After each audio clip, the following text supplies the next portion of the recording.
नमस्कार भैया बहनों। आज हम कक्षा 11वीं बायोलॉजी के पहले चैप्टर जीव जगत का भाग 2 पढ़ेंगे। वर्गीकी पदानुक्रम एवं वर्ग। कोई भी जीव विशेष है, उस जीव विशेष को जीव व्यवस्था मतलब कि वर्गीकरण में हम जो उपयुक्त स्थान देते हैं उसे स्थान देना ही वर्गीकी पदानुक्रम कहलाता है। मतलब कि जितने भी जंतु और पौधे हैं, उन जंतु और पौधों को वर्गीकरण में उपयुक्त स्थान देना वर्गीकी पदानुक्रम कहलाता है। वर्गीकरण में प्रत्येक जीव उचित स्थान प्रदान करने के लिए 7 प्रमुख श्रेणी निर्धारित की गई है, जो कि हम आगे पढ़ेंगे। और इन सातों श्रेणी में से प्रत्येक श्रेणी या इकाई को के समूह को हम वर्ग या टेक्सोन कहते हैं। यह पदानुक्रम वर्गीकी के बारे में है। इसमें प्रत्येक श्रेणी को टेक्सोन कहते हैं।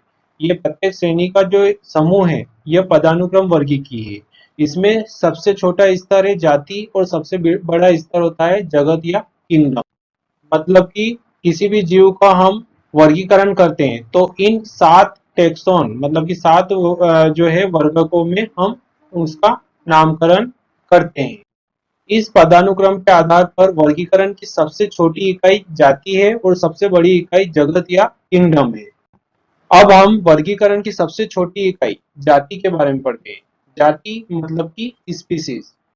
वर्गीकरण की सबसे छोटी और मूलभूत इकाई को हम जाति कहते हैं। जॉन रे एक वैज्ञानिक है, उन्होंने कहा था कि एक ही जनक से जन्मे सभी जीव को एक ही जाति में रखा गया है, क्योंकि एक ही जाति के अंतर्गत आने वाले सभी जीवों के लक्षण समान होते हैं।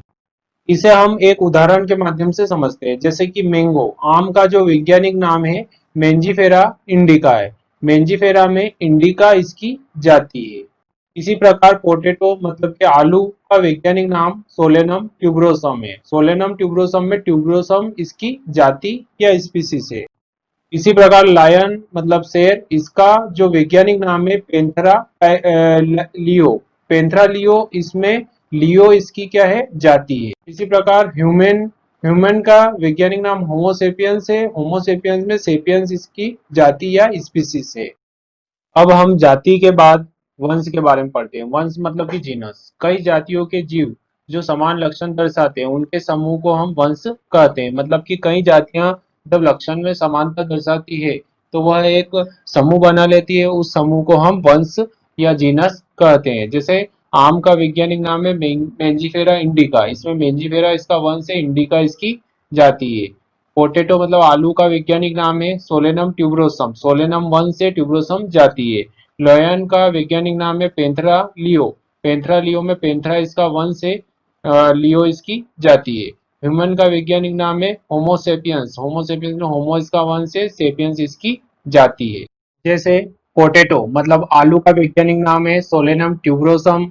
टोमेटो टमाटर का वैज्ञानिक नाम है सोलेनम लाइकोपर्सिकम। ब्रिंजल मतलब बैंगन का वैज्ञानिक नाम है सोलेनम मिलेनोजिना।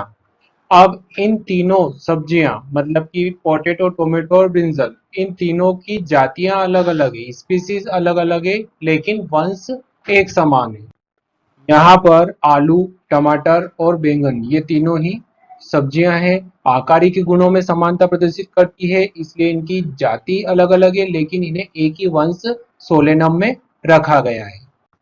अब हम लायन, टाइगर और लेपर्ड के बारे में देखते हैं। जैसे कि शेर का वैज्ञानिक नाम है पेंथेरा लियो। टाइगर मतलब चीता का वैज्ञानिक नाम है पेंथेरा टाइग्रिस। और लेपर्ड मतलब कि तेंदुआ का वैज्ञानिक नाम है पेंथेरा पार्डस। अब यहाँ पर शेर, बाघ और तेंदुआ इन तीनों की जाति अलग अलग है, लेकिन वंश एक ही है पेंथेरा। जैसे शेर की जाति लियो, बाघ की जाति है टाइग्रिस और लेपर्ड मतलब कि तेंदुआ की जाति है पार्डस। इन तीनों की जाति अलग अलग है, वंश पेंथेरा एक ही। इन तीनों के गुणों की बात करें तो इनके गुण जो है समान होते हैं। जैसे कि ये मांसाहारी जीव है, इसलिए इन्हें इनकी जो जाति अलग है लेकिन वंश एक ही है। अब हम कुल या फैमिली के बारे में पढ़ते हैं। कुल या फैमिली समान लक्षण वाले वंश मिलकर कुल बनाते हैं। जैसे कि पोटैटो आलू का वैज्ञानिक नाम सोलेनम ट्यूबरोसम। टोमेटो टमाटर का सोलेनम लाइकोपर्सिकम। ब्रिंजल बैंगन का सोलेनम मिलेनोजिना। रेड चिल्ली मिर्च का कैप्सिकम एनम। टोबैको तंबाकू का निकोटियाना पर्सिका है। इन सभी पौधों में अगर देखा जाए तो कायिक और जनन के गुण लगभग समान होते हैं और इसी समानता के आधार पर इन्हें एक ही कुल यानी फैमिली में रखा गया है और वह फैमिली है सोलेनेसी। मतलब कि सोलेनेसी फैमिली में आने वाले पौधे हैं आलू, टमाटर, ब्रिंजल, रेड चिली, टोबैको। इस प्रकार से हमने इसमें कुल का उदाहरण पढ़ा है। इसमें अगर देखा जाए पोटैटो में सोलेनम ट्यूबरोसम है तो सोलेनम इसका वंश है, ट्यूबरोसम इसकी जाति है और सोलेनेसी इसका कुल है। इसी प्रकार से हम एनिमल्स के ऊपर फैमिली का उदाहरण, कुल का उदाहरण पढ़ते हैं। जैसे लयन का पेंथरा लियो वैज्ञानिक नाम है, टाइगर का पेंथरा टाइग्रिस, लेपर्ड का पेंथरा पार्डस, केट का फेलिस कैटस है। अब यहाँ पर शेर, बाघ और तेंदुआ इन तीनों के जो वंश समान है पेंथरा, लेकिन जाति अलग अलग है। इसी प्रकार केट बिल्ली का फेलिस कैटस है। इन सभी एनिमल्स में वंशात्मक जो है समानता होने के कारण इसे एक ही कुल यानी फैमिली में रखा गया है, वह है फेलिडी। इसलिए हम कह सकते हैं कि फेलिडी कुल में आने वाले जो एनिमल्स है जैसे लॉयन, टाइगर, लेपर्ड, केट है। अब हम अगला वर्ग टेक्सॉन की बात करते हैं, गण या ऑर्डर। सबसे छोटी जाति पढ़ ली, जाति का समूह जो है वंश, वंश का समूह लक्षण में समानता दर्शाता है तो कुल या फैमिली। अब कुल या फैमिली जब समान लक्षण दर्शाते हैं यानी एक ही कुल और फैमिली के जो अगर जीव होते हैं वो लक्षण में समानता दर्शाते हैं तो उस समानता के आधार पर हम गण या ऑर्डर एक टेक्सॉन देते हैं। गण या ऑर्डर समान लक्षण वाले कुल मिलकर गण या ऑर्डर बनाते हैं। इसे हम एक उदाहरण के माध्यम से समझ, जैसे कॉर्नवॉल्यूलेसी कुल के अंदर शकरकंद आता है, सोलेनेसी कुल के अंदर आलू आता है। इन दोनों कुलों को मिलाकर एक गण बनाया गया जैसे कि पॉलीसोनियलस। पॉलीसोनियलस जो गण के अंदर कॉर्नवॉल्यूलेसी और सोलेनेसी कुल को रखा गया है। ऐसे ही और भी कुल इसमें रखे जा सकते हैं जैसे कि शकरकंद और आलू, इन दोनों की बात करें तो इन कुलों में समानता प्रदर्शित हो रही है, लक्षण इनके समान हो रहे हैं, इसलिए इन्हें एक ही गण पॉलीसोनियलस में रखा गया है। इनके कुलों का मुख्य लक्षण जो है पुष्पीय लक्षण होता है। एनिमल्स का उदाहरण लेते हैं तो जैसे फेलिडी कुल में हमने पहले ही पढ़ा है कि इसमें शेर, बिल्ली, बाघ, तेंदुआ को रखा गया है। वहीं कैनिडी कुल जो है वो अलग से कुल है, इसमें कुत्ता, लोमड़ी इनको रखा गया है। अब फेलिडी और कैनिडी दोनों ही कुलों में अगर समानता की बात करें तो ये दोनों ही कुल मांसाहारी मतलब कि मांसाहारी होते हैं और मांसाहारी होने के कारण इन्हें एक गण कॉर्निवोरा में रखा गया है। कॉर्निवोरा के अंदर कैनिडी और फेलिडी कुल को रखा गया है। इसी प्रकार और भी कुल इसमें रखे जा सकते हैं। अगला संवर्ग या टेक्सॉन वर्ग या क्लास है। वर्ग या क्लास मतलब कि समान लक्षण वाले गण, मतलब कि जो गण होते हैं उनमें कुछ अगर समानता प्रदर्शित हो रही है तो उनका एक समूह बना दिया और उस समूह को बनाने के बाद उसका एक अलग से नाम दे दिया वर्ग। मतलब कि समान लक्षण वाले गण मिलकर वर्ग बनाते हैं। इसे हम एक उदाहरण के माध्यम से समझते हैं। जैसे प्राइमेटा गण में बंदर, गोरिल्ला, गिब्बन आते हैं। इसी प्रकार कार्निवोरा जैसा हमने पहले पढ़ा है, कार्निवोरा गण में बाघ, बिल्ली, कुत्ता, तेंदुआ आदि आते हैं। अब इन दोनों गण की बात करें प्राइमेटा और कॉर्निवोरा तो इनमें जो है कुछ लक्षणों में समानता प्रदर्शित कर रहे हैं और समानता के आधार पे इनकी एक क्लास मतलब वर्ग बना दिया, वह है मेमेलिया। मेमेलिया में रखा गया है। इसी प्रकार मेमेलिया वर्ग में अन्य गण को भी रखा गया है। अब हम पढ़ते हैं संघ यानी फाइलम, भाग या डिवीजन की बात।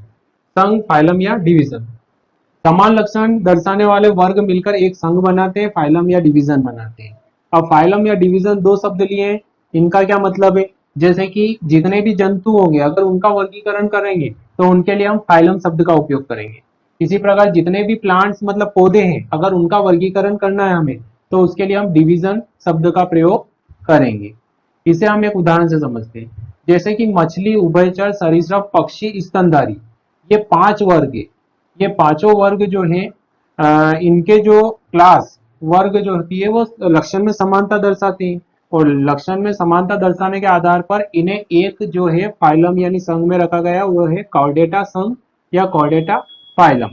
इनमें जो समानता देखें तो इनके अंदर पृष्ठरज्जु नोटोकॉर्ड होती है, पृष्ठरज्जु नोटोकॉर्ड होती है। इनमें पृष्ठीय खोखला तंत्रिका तंत्र होता है और इसके आधार पर इन्हें एक कॉर्डेटा संघ में रखा गया है। इनके अंदर जो है जो रीढ़ की हड्डी होती है उसके समीप में एक जो है पृष्ठ रज्जु यानी मेरुरज्जु नोटोकॉर्ड होती है और इन्हीं गुणों के आधार पर इन्हें एक फाइलम कॉर्डेटा फाइलम में रखा गया है। इसी प्रकार पौधों की बात करें तो पौधों के लिए हम डिवीजन शब्द का उपयोग करते हैं। पौधों में भी हम पढ़ेंगे आगे, जैसे कि bryophyta, pteridophyta, thallophyta, gymnosperm, angiosperm, इन सभी डिवीजन के बारे में पढ़ेंगे। इनमें कई पौधों को रखा गया है और क्लासिफाइड किया गया है। अब हम पदानुक्रम वर्गीकी के सबसे बड़े संवर्ग जो है जगत किंगडम के बारे में पढ़ेंगे। जगत या किंगडम वर्गीकरण की सबसे बड़ी इकाई होती है और जितने भी संघ या डिवीजन जो है समान लक्षण दर्शाते हैं उसी आधार पे किंगडम को या जगत को बनाया गया है। तो जितने भी अगर जंतु हैं उन जंतुओं का अगर क्लासिफिकेशन किया जाता है और वे जंतुओं की जो समानता प्रदर्शित कर रहे हैं तो इसलिए उन्हें एक एनिमेलिया किंगडम में रखा गया है। और जितने भी पौधे हैं उन सभी पौधों को एक प्लांटी किंगडम में रखा गया है। मतलब कि जितने भी पौधों का अगर वर्गीकरण कर रहे हैं तो वो प्लांटी किंगडम मतलब कि पादप जगत में आएंगे और जितने भी जंतु हैं वो एनिमेलिया किंगडम मतलब कि जंतु जगत में आएंगे। अब हम वर्गीकी संवर्ग सहित कुछ जंतुओं और पौधों के बारे में पढ़ते हैं, जैसे इनके सामान्य नाम, जैविक नाम, वंश, कुल, गण, वर्ग, संघ या भाग के बारे में पढ़ते हैं। जैसे मनुष्य का वैज्ञानिक नाम होमोसेपियंस है। होमोसेपियंस में सेपियंस इसकी जाति है और होमो इसका वंश है। इसका कुल जो है होमोनिडी है, गण प्राइमेट है, वर्ग मेमेलिया है और संघ इसका कॉर्डेटा है। और इसका जगत की बात करें तो जंतु जगत है। इसी प्रकार घरेलू मक्खी की बात करें तो जैविक नाम, वैज्ञानिक नाम मस्का डोमेस्टिका है, जिसमें डोमेस्टिका इसकी जाति है और मस्का इसका वंश है। मस्का इसका वंश है। कुल म्यूसिडी, गण डिप्टेरा, वर्ग इसका इंसेक्टा है, मतलब इंसेक्ट में रखा गया है और इसका संघ है आर्थ्रोपोडा। इसी प्रकार इसके जगत की बात करें तो जंतु जगत है इसका।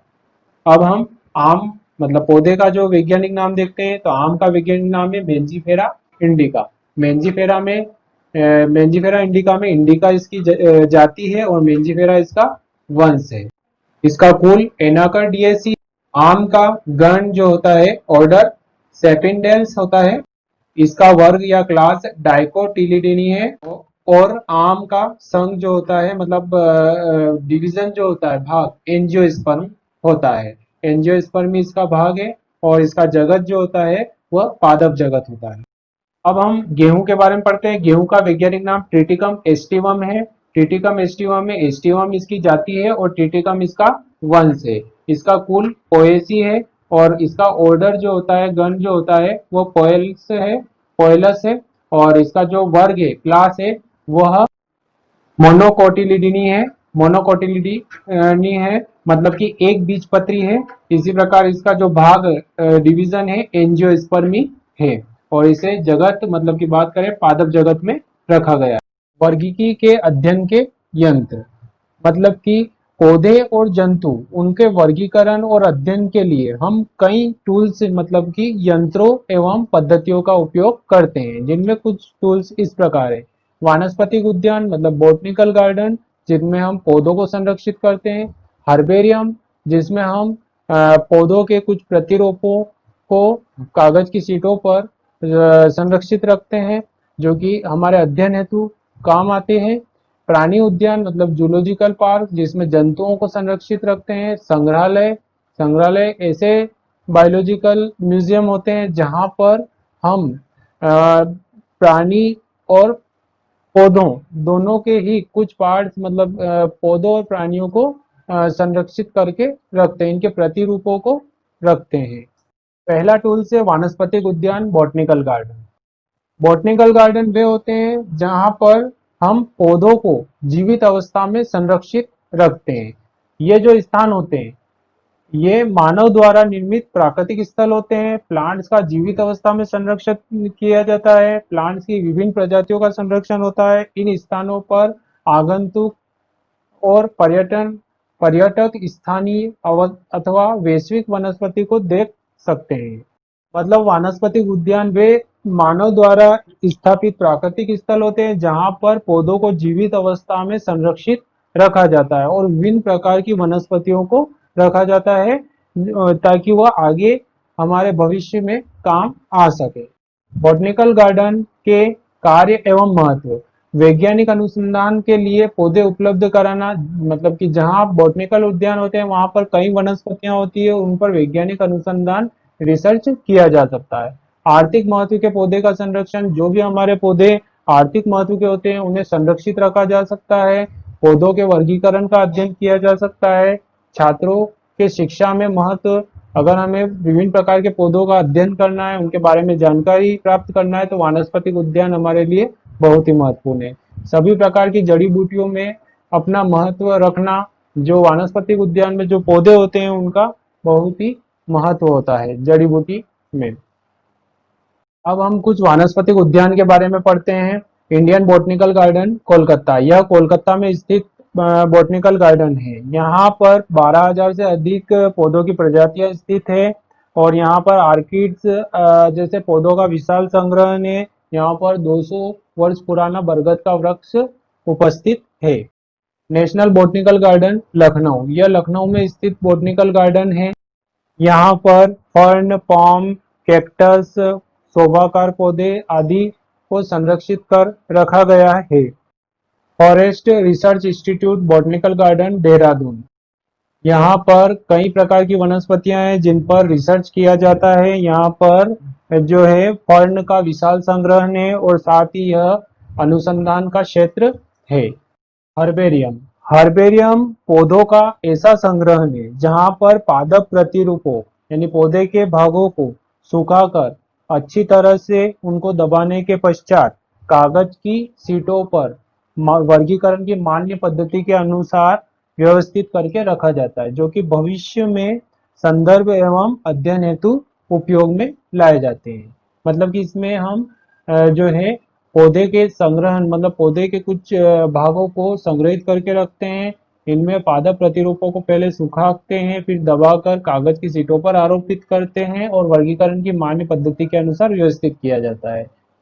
इस प्रकार की फाइल फाइल में जैसे कि ये एक सीट है, इस सीट में हमने पौधों के कुछ भागों को, जैसे पत्ती हुआ, पौधे का पुष्प हुआ, इन भागों को सुखाकर दबाकर कागज की सीटों पर चिपका देते हैं और इसके बारे में हम वर्णन कर देते हैं।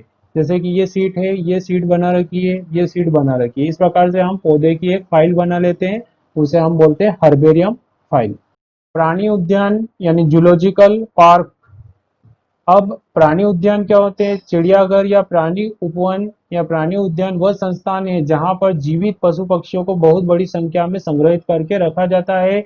लोग इन संग्रहित पशु पक्षियों को सुविधा और सुरक्षा पूर्वक देख सके, इसकी भी इसमें व्यवस्था की जाती है। यहाँ उनके प्रजनन और चिकित्सा आदि की भी व्यवस्था की जाती है। मतलब कि प्राणी उद्यान वे क्षेत्र होते हैं जहां पर जीवित पशु पक्षियों को सुरक्षित रखा जाता है, उन्हें संरक्षित करके रखा जाता है। जैसे zoological park new Delhi, Rajiv Gandhi national park Pune. इसी प्रकार बहुत सारे प्राणी उद्यान हमारे देश में स्थित है। इसका मुख्य उद्देश्य यह है कि जैव विविधता का संरक्षण करके रखना, मतलब जैव विविधता को बनाए रखने के लिए प्राणी उद्यान इम्पोर्टेंट है। जंतुओं की प्रजाति को संरक्षित करके रखना, उनकी संख्या में वृद्धि करना इसका उद्देश्य है। मनोरंजन के लिए, मतलब कि प्राणी उद्यान में लोग देखने जाते हैं, वहां पर उपस्थित जीव जंतुओं को देखते हैं। जंतुओं के प्रति जागरूकता बनाए रखना प्राणी उद्यान का महत्व है। संग्रहालय, संग्रहालय यानी बायोलॉजिकल म्यूजियम, ऐसे स्थान जहां पर पौधे और जंतुओं के प्रतिरूपों को अध्ययन और संदर्भ हेतु संरक्षित रखा जाता है, उन्हें हम संग्रहालय कहते हैं। मतलब इन स्थानों पर हम जो है पौधे और जंतुओं को शुष्क या विलयन में संरक्षित करके रखते हैं। जैसे शैवाल, कवक, फर्न, मछली, केचुआ, ये जीवित अवस्था में नहीं होते हैं, इनको जो है शुष्क या विलयन में रखा जाता है। जैसे कि मछली, केचुआ, इनको अगर विलयन में रखेंगे तो एक फॉर्मेलिन केमिकल होता है उसके अंदर रखते हैं। हम प्रयोगशालाओं में उनमें स्पॉटिंग देखते हैं, इस प्रकार से हम इनमें म्यूजियम में रख सकते हैं। जैसे कि ये संग्रहालय में उपस्थित जीवों के नमूने हैं, ये संग्रहालय में उपस्थित जीवों के नमूने हैं।